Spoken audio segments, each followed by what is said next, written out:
ఒక ఎమ్మెల్యే కూడా గెలలేని పనికి మన వేద వాడి గురించి రాష్ట్రం అంతా పాదయాత్ర చేయడం దేవుడు ఎరుగురా. ఫస్ట్ నువ్వు మందలగిరిలో పోయి గెలువు.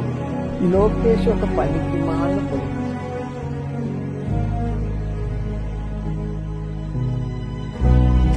తండ్రిని చూసే కొడుకు అప్పుడు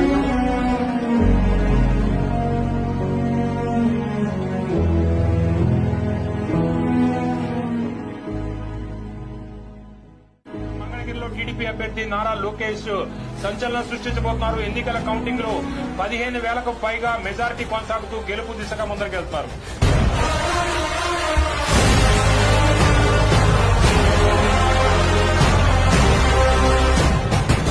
నారా లోకేష్ అన్న నేను